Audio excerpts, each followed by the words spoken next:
Usually amnesia in stories is just this, like, really quiet, slow puzzle, you know? Oh, totally. Like waking up in a hospital bed with the sunlight filtering in. Right, exactly. Yeah. You get all this time to sit there and ponder your own existence. But imagine waking up completely blank. No name, no memory, absolutely no context. Just absolute panic. Yes. And the very first thing you see is a screen just screaming at you, angular anomaly, relative motion error. Like, welcome back to the living. Now fix the spaceship. I mean, you don't get to ease into your reality at all. You have exactly 3 seconds to remember orbital mechanics or the entire human race goes extinct. So, welcome to the deep dive, everyone. We are so glad you're hanging out with us today. We really are. And I am practically vibrating right now because today we are tearing into the absolute machinery of Andy Weir's book, Project Hail Mary. We really are. We just finished this book, and honestly, we cannot stop talking about it. No, it's impossible to stop thinking about. It's this brilliant mix of hardcore space survival, the emotional weight of being Earth's last hope, and just, well, a whole lot of unexpected heart. So much heart. But let's start right there at the beginning, because that disorientation in the first chapter isn't just a clever hook. It literally drops you right into the exact psychological state of the protagonist. Ryland Grace. Right, Ryland Grace. You are looking at these depleting fuel levels on the screen. It says remaining 20,906 kilograms. And you just feel this timer ticking down in your chest. It's the ultimate trial by fire. You're reading it, and your own heart rate is spiking. I was thinking about this when we were prepping for the show, and it is exactly like being dropped into the final boss fight of an incredibly complex video game, but you never got to play the tutorial. Oh, that is the perfect way to describe it. You know, like, you don't know the controls, you don't know your stats, and you were just trying to reverse engineer your entire purpose from a flashing warning light. And the reason that specific warning, the relative motion error, is so terrifying isn't just the noise. It is the actual physics behind it. Break that down for me, because I know you loved the physics in this. Well, okay, so in a vacuum, if your relative motion is off, it means your ship is actively defying the orbital trajectory it mathematically requires. Which means you are about to be torn apart by gravitational forces or just lost to deep space forever.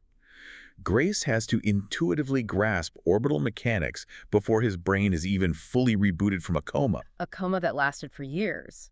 Which actually brings up the physical reality of that coma. I have to admit, reading this, I was genuinely horrified by the biological details Weir includes. Oh, the medical instructions. Yes. There is this moment where Grace finds the medical instructions for his own stasis recovery, and the very first line is literally step 1, subject defecates from mouth. Yep. Good old reverse digestion. I almost dropped the book. I am reading this epic high-stakes space opera, and suddenly I am confronted with reverse digestion. Like, what is that? I mean, it is intensely jarring. But biologically speaking, it's actually a brilliant inclusion. Really? You're defending the mouth poop? I am. Because when a human body is put into a chemically induced stasis for years, your autonomic nervous system is severely suppressed. Okay, that makes sense. So normal peristalsis, which is the muscle contractions that move food downward through your digestive tract, it just completely stops. The gut flora changes.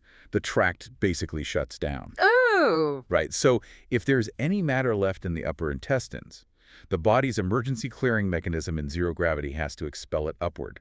It completely deromanticizes the whole concept of cryosleep. It really does. It tells you right away that the human body is fundamentally not built for this. No, we belong on Earth. Exactly. We are these fragile, messy biological organisms, and shooting us across the stars is going to break things in horrific, unnatural ways. It makes the stakes feel incredibly real. Survival here isn't just about doing the math. No. It's about enduring the physical trauma required to even be in a position to do the math. And the reason his body had to endure that trauma in the first place is the core scientific mystery he has to unravel. The astrophage. The astrophage. Gosh, what a concept. As Grace's memory fragments start coming back, he pieces together this overarching threat. It's this microscopic entity that is literally dimming the sun. Dimming the sun. And what makes Weir's execution here so compelling is that astrophage isn't just some magic space dust. It has a rigorous scientific mechanism. Yeah, the global collaboration aspect was fascinating. He remembers this message from Dr. Irina Petrova in St. Petersburg, Russia. The Petrova line. Right, the Petrova line. She tracked this arc of infrared light leaving our sun, But I really need you to break this down for me because my brain kind of short-circuited when they started explaining how a microbe actually eats a star. It's wild, but it makes sense. How does a single-celled organism consume solar energy on a scale that threatens the entire Earth? Okay, so it all comes down to mass energy equivalence, the famous E equals MC². Okay, tracking so far. Astrophage is essentially a biological Dyson sphere. It migrates into the inner solar system, and its biology allows it to absorb electromagnetic radiation, like visible light, and convert it directly into mass. Wow. It stores that immense energy Mm-hmm. and then uses it for propulsion by converting it back into neutrino radiation. It operates with perfect thermodynamic efficiency. That is insane. It's not magic at all. It's just evolution exploiting fundamental physics to an extreme degree. And humanity basically has to reverse engineer that exact physics to build a ship capable of interstellar travel. Exactly. The Hail Mary project wasn't just a science experiment. It was the total geopolitical mobilization of Earth. Every country, every resource. Which is why those bizarre, hyper-practical instructions he finds are so powerful to me. Ew, the sticky notes. Yes, like the note in his gear written in Chinese, he translates it, and it says, "Please take me to the officers' meeting room on deck 7." And it specifies he should do this only after he gets clean clothes and toiletries. It highlights the sheer logistical nightmare of the project. Thousands of people across the globe coordinating this desperate launch. It creates this incredible contrast. You have this massive cosmic extinction-level threat on one hand, and on the other hand, a sticky note basically saying, hey, take a shower before you ask the Chinese Navy for directions. Totally. It grounds the enormity of the science in just mundane, relatable human administration. But all of that administration, all of that global coordination, it completely vanishes the second he realizes he is entirely alone. The isolation in that first act is suffocating. I felt claustrophobic reading it. Me too. Which is why the transition into the second act feels like such a monumental relief. We need to talk about the first contact scenario because I think this is where the book absolutely shines. The arrival of the alien vessel, the Blip A, it completely alters the trajectory of the narrative. Grace is suddenly faced with a being from the Eridani system. Rocky, I love Rocky so much. And I want to pause here because I was just blown away by how this whole interaction played out. How so? Well, we are so conditioned to expect immediate conflict in science fiction, like alien shows up, lasers start firing. The standard alien invasion trope. Exactly. But here, the focus is entirely on the excruciating, grueling process of just trying to say hello. Just establishing that you are both intelligent. Right. I found myself getting so caught up in the linguistics, but I didn't fully grasp how they managed to establish a baseline. Like, how do two species with no shared senses, no vocal cords on one side, and completely different atmospheres actually begin to communicate? It really is a masterclass in using fundamental science as a universal Rosetta Stone. Okay, explain that. They don't share biology, right? But they do share the universe. So how do they talk? They use what is objectively true everywhere. Like math? Math and chemistry. Grace uses noble gases and the periodic table. He sets up physical models of atoms, irradiancy via echolocation, so Rocky communicates through complex musical chords. That's right, the chords. So Grace writes a program to analyze the frequencies of Rocky's chords, mapping those specific audio frequencies to fundamental concepts of physics and chemistry. Okay, so they basically build a dictionary out of the emission spectrums of elements in basic math. Precisely. They establish a base unit of time using the radiation frequency of a local star. Oh, wow. Yeah, once they agree on what a second is, they can agree on distance, mass, and velocity. From there, it's just a matter of scaling up the vocabulary, but it is incredibly tedious. It requires endless patience. And I think the patience of it is what makes the friendship so earned. They build trust, literally molecule by molecule, sound wave by sound wave. That's a great way to put it. And it's not just the language, it's the math. That moment when Grace realizes Rocky uses base 6 math instead of base 10. Because of his physical anatomy. Yes. Because Rocky has a different number of digits. It's just such a smart detail. It highlights how much our perception of universal truths is actually shaped by our physical biology. And their physical environments dictate the sheer engineering terror of their interactions. Oh man, the Xenonite barrier. Right. They are separated by this Xenonite barrier. If that barrier breaches even a little bit, the pressure and temperature differences are instantly lethal. It's terrifying to think about. Grace would burn to death in Rocky's superheated high-pressure ammonia atmosphere, or Rocky would freeze in Grace's Earth-normal environment. Their friendship is constantly balanced on a razor's edge of catastrophic physical annihilation. Exactly. Yet, despite that, they form this profound bond. It cures that deep undercurrent of loneliness in the book. You have two beings entirely unmoored from their respective species, both carrying the impossible weight of saving their home worlds from the Astrophage. And they just become this duo against the universe. It's an incredibly optimistic view of intelligence.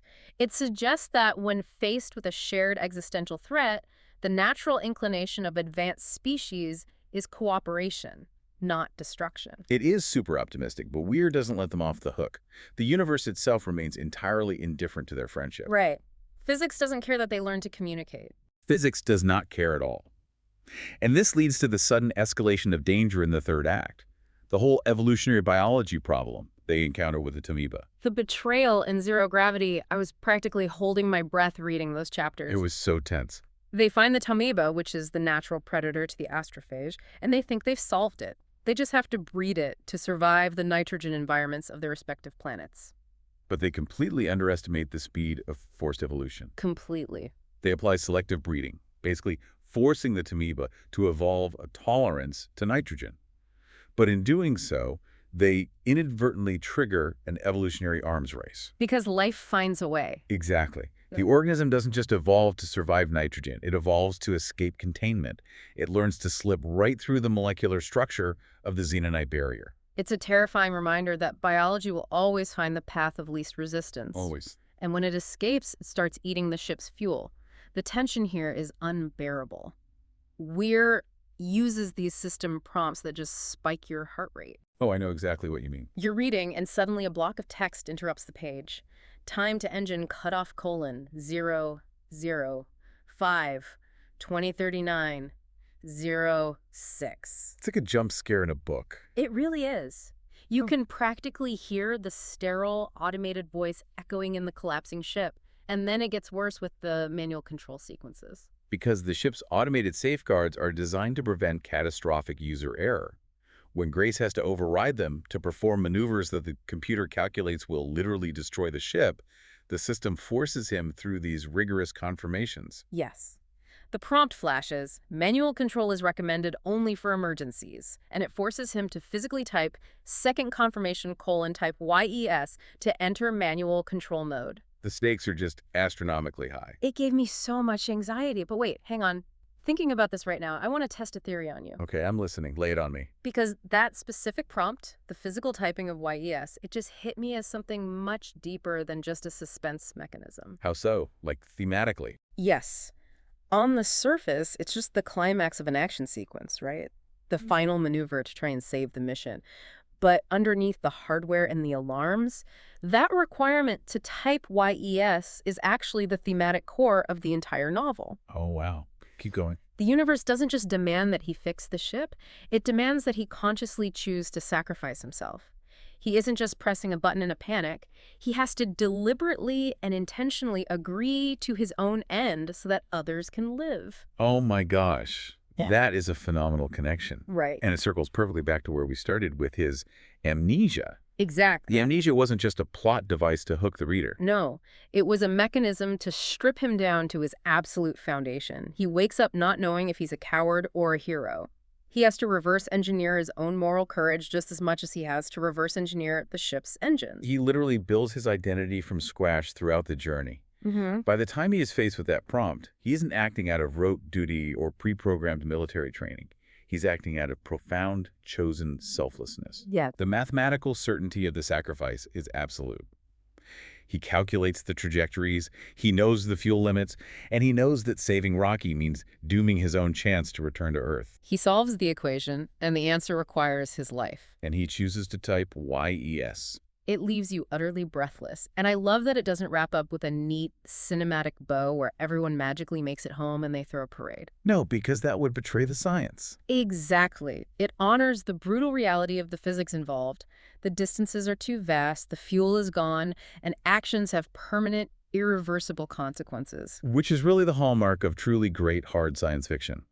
It demands that the universe remain governed by unbreakable laws, but it allows human and iridian resilience to operate brilliantly within those confines. It makes you feel incredibly small in the face of the cosmos, but deeply proud of the capacity for sentient connection. It really does. It leaves you with this deep ache, but also this incredible sense of awe. Man, what a book. Listen, if this conversation is making you want to grab your copy and reread those chapters right now, or if you're experiencing this for the very first time, hit subscribe. Seriously, do it. We do this every week, unpacking the mechanics and themes of books that actively change the way you see the world. We are constantly looking for stories that manage to bridge that exact gap between rigorous, unforgiving science and profound emotional depth. And this book absolutely sets a standard for that balance. It really does.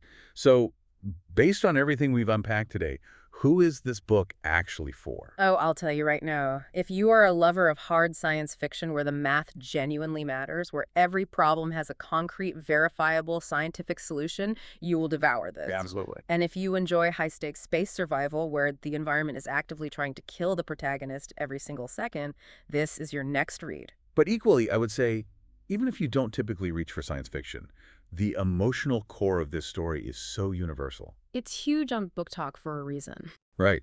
There is a reason this narrative resonates so deeply beyond just the sci-fi community. It is fundamentally a story about friendship, about what we owe to each other, and about finding purpose in the absolute darkest, coldest places imaginable. A total masterpiece of tension and heart. Agreed. All right, as we wrap up this deep dive, I want to leave you with one final thought to mull over.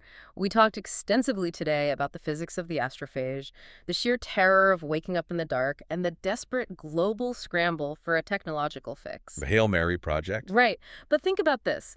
If humanity ever does face a true extinction-level threat, like some cosmic anomaly that threatens to turn out the lights forever, will our ultimate salvation come from the cold, flawless perfection of our advanced technology? Or Or will it come from our messy, vulnerable willingness to reach out, to communicate, and to make friends with the unknown? wow. That definitely reframes how you look up at the night sky. It certainly does. Until next time, keep exploring.